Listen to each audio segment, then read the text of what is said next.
falling to pieces in my room. Are you coming over? That's cool.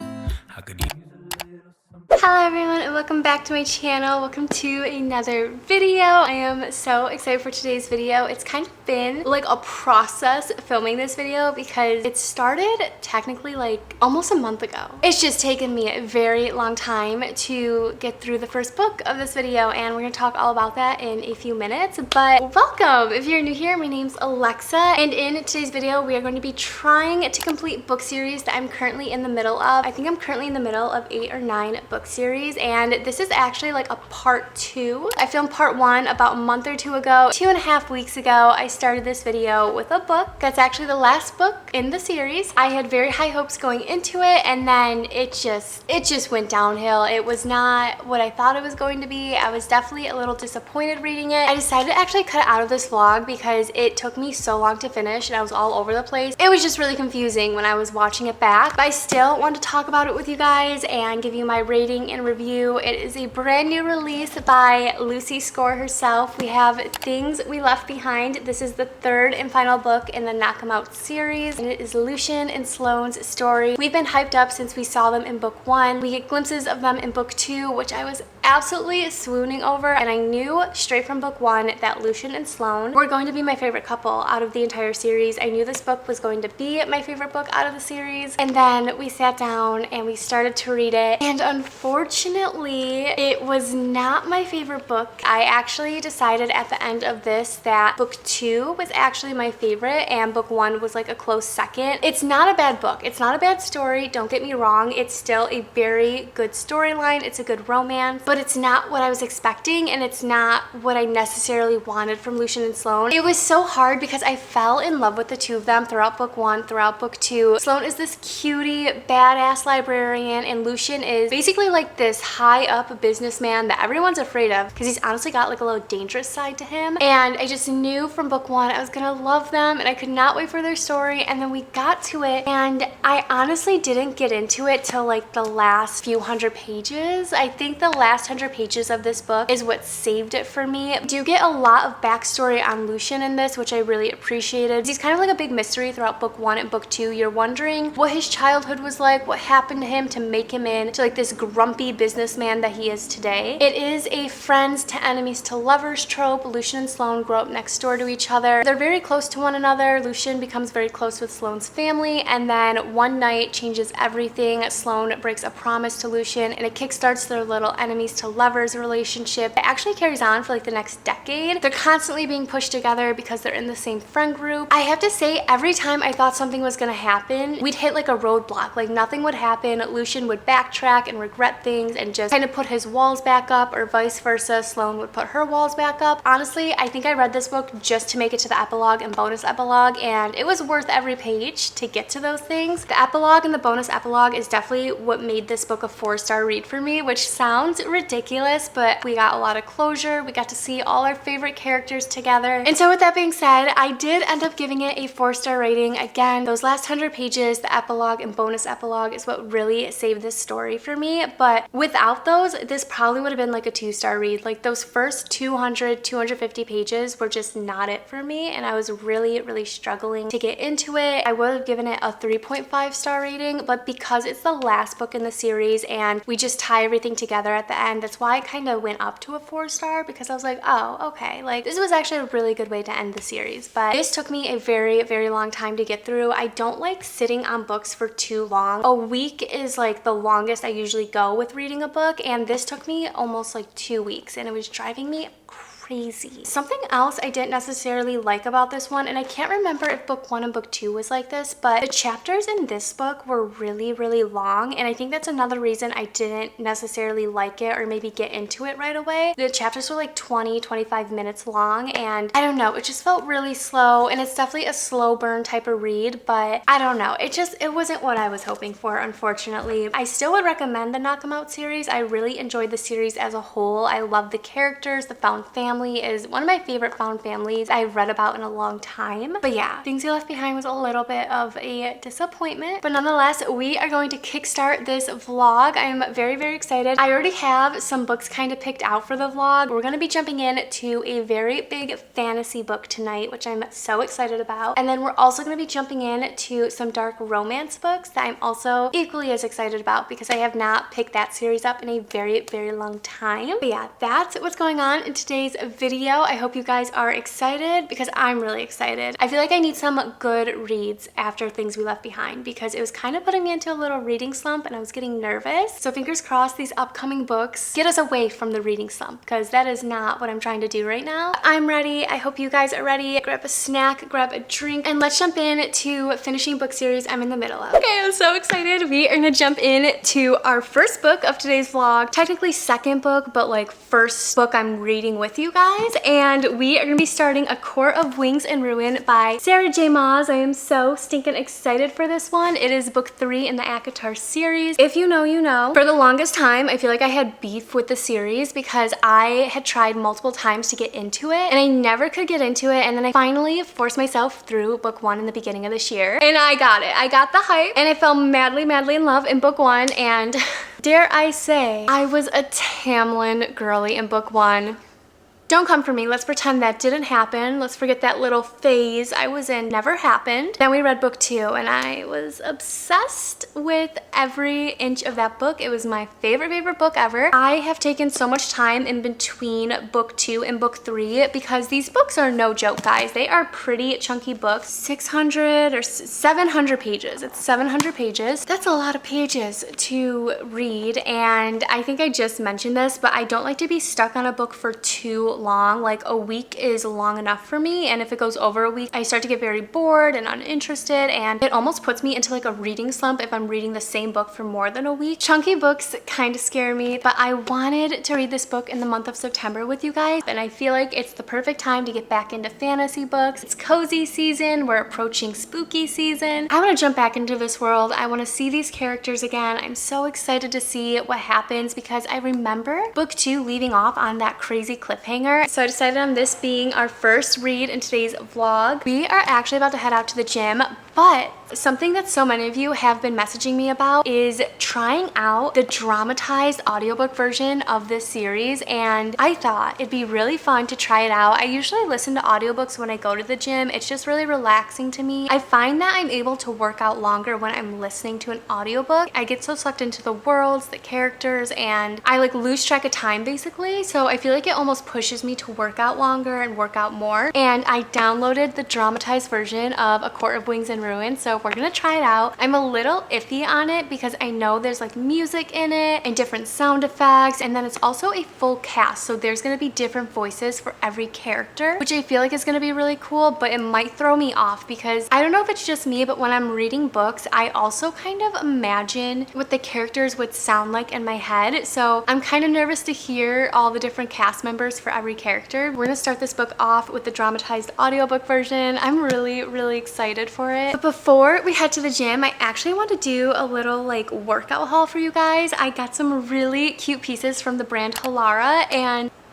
game changer. I have been searching for so long. You guys have no idea. I've been searching for so long to find good workout clothes, good clothes to wear in hot settings. I've even been on the search for good workout dresses because I go golfing a lot with Chris, and when you go golfing you usually have to like dress up a little bit nicer than just wearing workout clothes. So I've been looking for good golf dresses and stuff like that, and I found the perfect stuff from Halara, and I'm so stinking excited. I've actually seen so many people do clothing hauls for them over the past few months too, and I've always just been so curious about them. So I finally pulled the trigger and tried them out, and I'm like so happy I did. They also just added a new dress called the Easy Peezy dress, and it is so incredible. Literally a life-changing dress, and you guys can actually catch the coupon code right up front when you're on their website shopping for it. But yeah, Halara has like changed everything for me, so we're gonna jump right into the haul. I'm actually wearing shorts and a top from them right now. So the top I'm wearing is their Cloudful Backless Cutout Twisted Yoga Tank, and it is so cute. I love how the back is open, but it has that twisted effect. I think it's so cute and so flattering. And then along with it, I'm wearing the Drawstring Contrast Flowy Mesh 2-in-1 shorts. Shorts are also just so flattering in my opinion. I've been looking for good flowy shorts like this, but also shorts that have a liner. I love the fit of them. The material is so soft and stretchy. It literally just molds right to your body, and it's just so comfortable, especially when you're working out and stretching, stuff like that. It's like perfect for going to the gym in. I also got this top and bottom in the color white, and I like to flip-flop them. Like sometimes I'll wear the white top with the black shorts, or vice versa, I'll wear the black top with the white shorts. This material is unmatched. It really does feel like a cloud. It's also really breathable, which is so important when I'm working out. Next up, I have this Backless cutout twisted side pocket 2-in-1 Barre Ballet dance dress in the color pink purple. This is one of my favorite dresses I have ever owned. It's perfect for warmer weather because of the material. We have a little bit of that twist back action again, which I absolutely love. It also has liners underneath that have pockets, so it's super nice. I can like slip my phone in and out whenever I have to. I also just love the colors they have available. I picked the pink purple because I don't have anything this color, but they had so many other colors available. Next up, I have an everyday Cloudful fabric backless 2-in-1 flare workout dress. I picked this dress up in black and in white because I feel like it's such a cute basic dress that I can wear going out to run errands. I could wear it golfing. This dress also has liners and pockets in it, which is super nice. Then the last two dresses I picked up were more so dresses that I kind of wanted to wear, like maybe going out to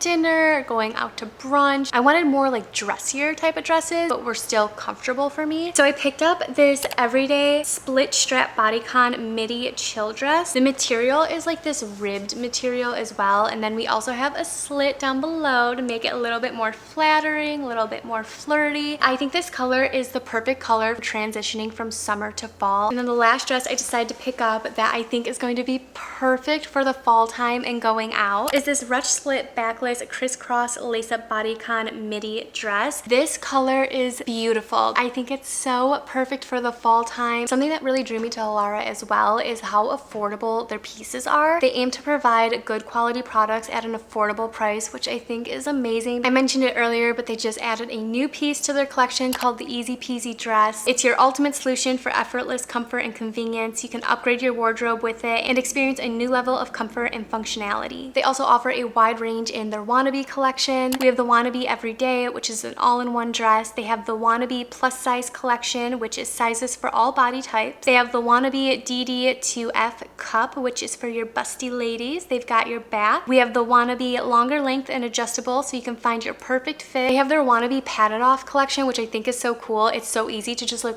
wipe away animal hairs. And then of course I have a wide range of other dresses and collections for you to shop. Definitely go check them out. I have a code you can use, Alexa33, to get 20% off your order. Go do it. You won't regret it. That is all for my clothing haul. We are gonna head out and go to the gym and start a quart of wings in Ruin. I'm so excited. We'll talk more about how I feel about the audiobook when we get back. I'm very nervous, but I'm also very excited, so we'll see what happens.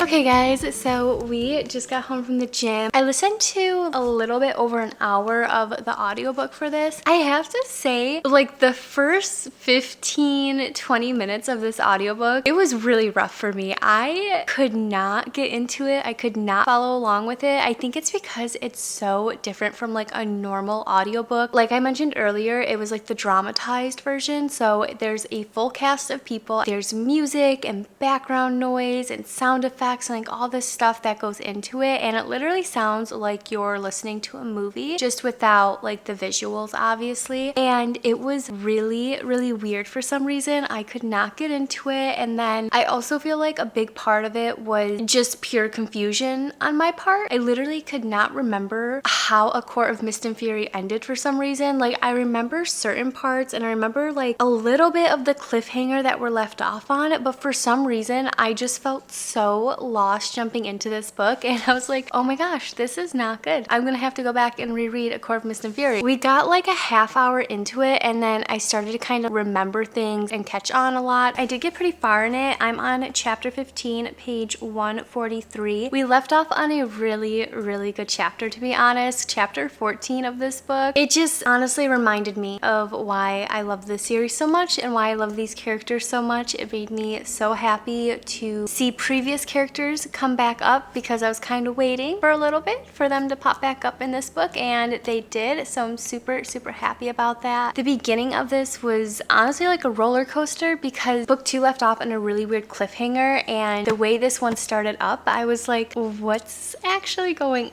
on? Like, I'm so confused. What side is Feyre on? I quickly remembered what was going on, obviously, and it's just been really interesting. We're getting a lot of like Lucian and Feyre moments in this, which is really interesting to me, and I kind of like it. I kind of like that we're seeing like Lucian a lot so far. I think I'm actually gonna read like a chapter or two just out of the book right now, just for fun, because again, chapter 14 was such a good chapter. I kind of just want to keep going and see what happens.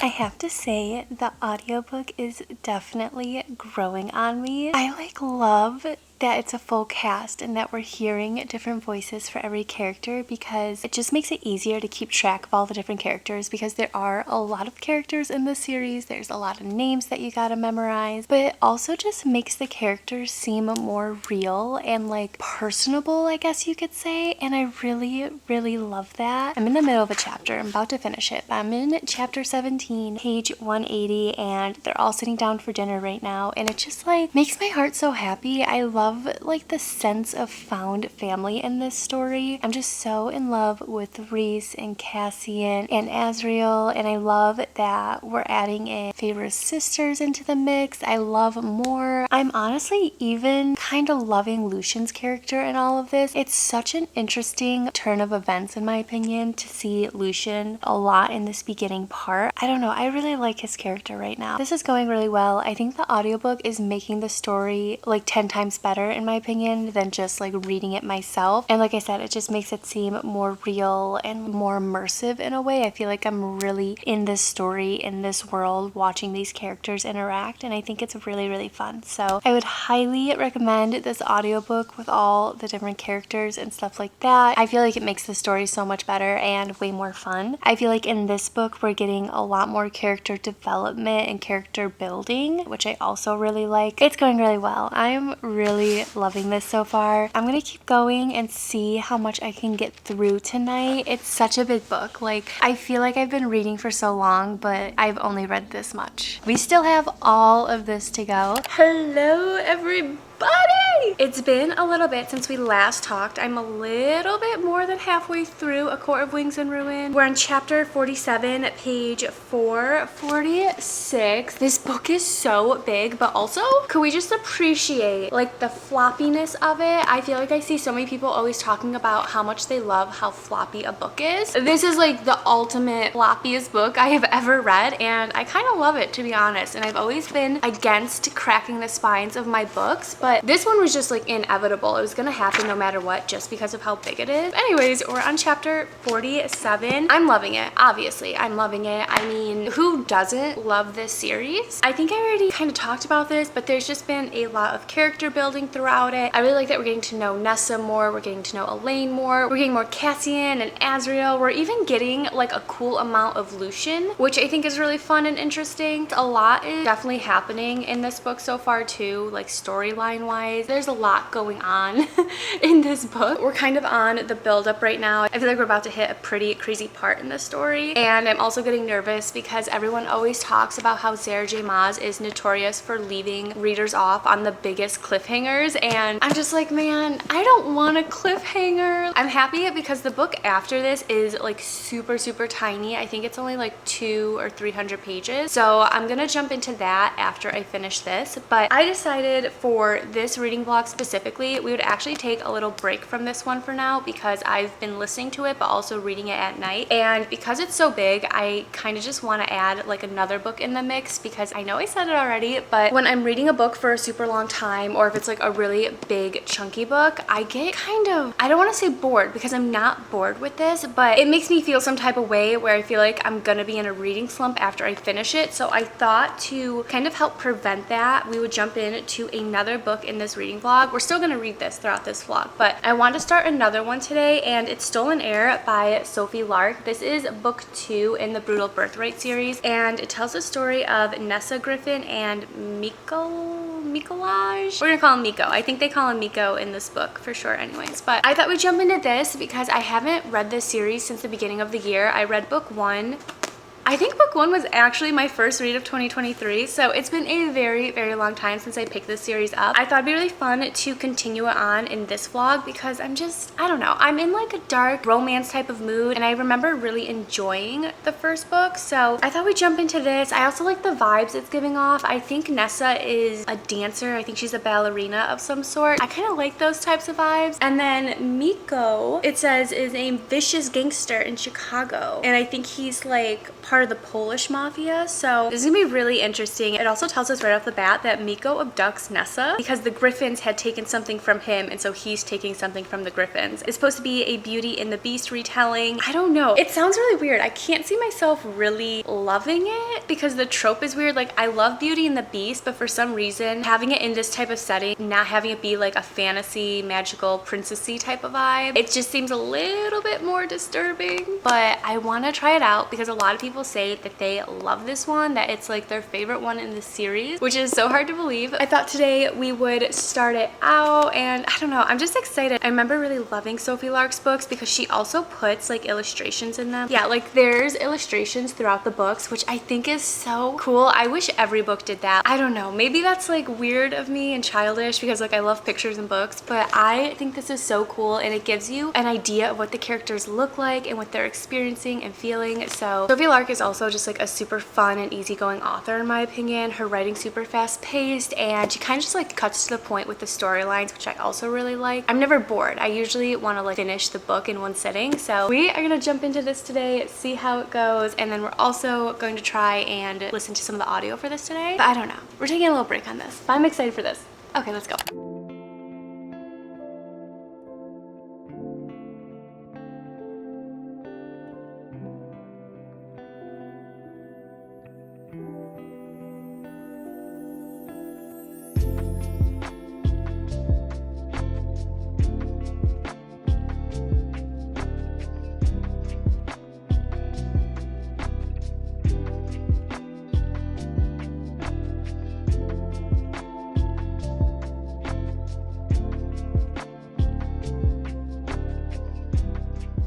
Okay guys, doing a little check-in for you. I'm flying through this, to be completely honest. I'm on chapter 20, page 191. In the beginning of this book, I thought it was so weird, and I definitely had that mindset where I was like, there's no way I'm going to like these characters. There's no way I'm going to fall in love with Miko just because of like the circumstances and how him and Nessa kind of meet and get together and stuff like that. It just wasn't like my favorite trope. But right in the beginning of the story, we're like step back in time and we're learning about Miko and where he comes from. I feel like the beginning of the story sets you up to like feel bad for Miko and have a better understanding of why he is the way he is and why he became like this vicious gangster in Chicago. As much as I wanted to dislike Miko, I'm low-key kind of falling in love with him, and I feel like that's so weird and messed up to say, but his character in this is not what I expected. Yeah, he's like this vicious gangster in Chicago, but at the same time, I don't know, he's got like such a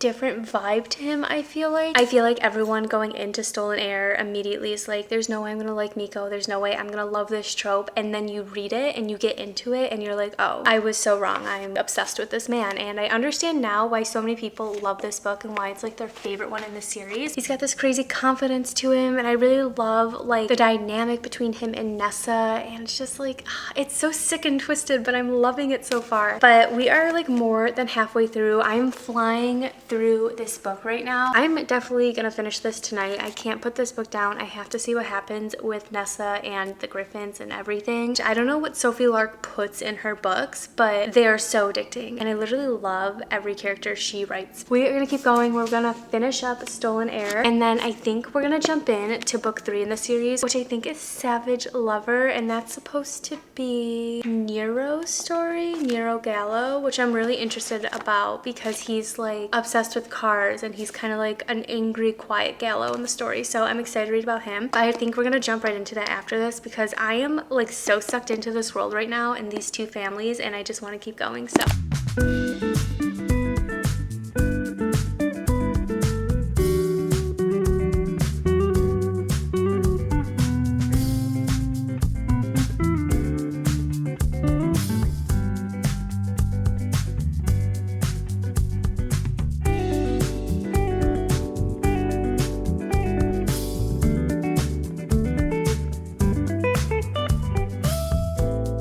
okay, oh my gosh, I don't even know what I'm doing right now. I literally spent the last like 6 hours straight binging these books. This morning I wrapped up Stolen Air, and I literally went into that book thinking I was not going to like it because of the trope and just how like the romance was kind of starting off. It is a Beauty and the Beast retelling, but I don't know, it didn't seem right to me in a way. So I just felt like in the beginning I was not going to like it. It was going to be like a lower rating for me. And then I think I already said this somewhere in this video, but I literally got like not even 50 pages in and I was obsessed with it, and I was obsessed with Miko. Anyways, we finished this up, and it's actually a 4-star read for me. I loved this, and I really can't decide if I loved it more than book 1. I can't decide if I like this more than book 1 or not. I'm really torn because I read book 1 such a long time ago, but this was absolutely amazing. I loved Nessa and Miko's relationship throughout this entire story, and you get a lot of backstory on Miko in the beginning, but even throughout the book we're still getting backstory on him and his past and what he's gone through, and you just feel so bad for him, and you understand like why he is the way that he is. And there were little scenes throughout this book where Miko was, I don't even want to say like, I don't want to call him like a good person because he like really wasn't a good person, you know, he caused a lot of harm in this book, but there were just certain scenes in this book where he did show like a good side to him, and I'm like, oh my gosh, I'm like falling in love with this man. It really took me for a ride. Like, I knew with it being a Beauty and the Beast retelling, I kind of had an idea of how things were gonna go, but there were just like a lot of like little plot twists in here and like twists and turns that I just didn't see coming. I genuinely really enjoyed this more than I thought I ever could. I'm totally in shock. I also really liked the ballet aspect in this. Nessa is a professional ballerina, and I liked that we got to see a lot of that within this, and I love the way that this story intertwined with the first book and how we got to see a little bit of Cal and Ada pop up in here. Yeah, I really enjoyed this one. So then I finished this morning. After this, I jumped in to Savage Lover, which is book 3 in the series, and this is all about Nero's story. Nero is one of the brothers of Ada Gallo. I don't know, I didn't think I was really gonna like this story because it's more like, I want to say like Fast and Furious vibes opposed to it being a more dark mafia vibe. So going into it, I didn't know if I was gonna really enjoy it because it was definitely very different compared to this book and the first book in the series. This definitely had like the dark romance aspect to it, but not as dark as book 1 and book 2. I have to say this was definitely definitely on the lighter side, and at first I didn't know if I was gonna like it because it was on the lighter side, but I actually ended up really loving this. I feel like it was a nice little break in between like the super dark vibes we were getting. Nero's story was so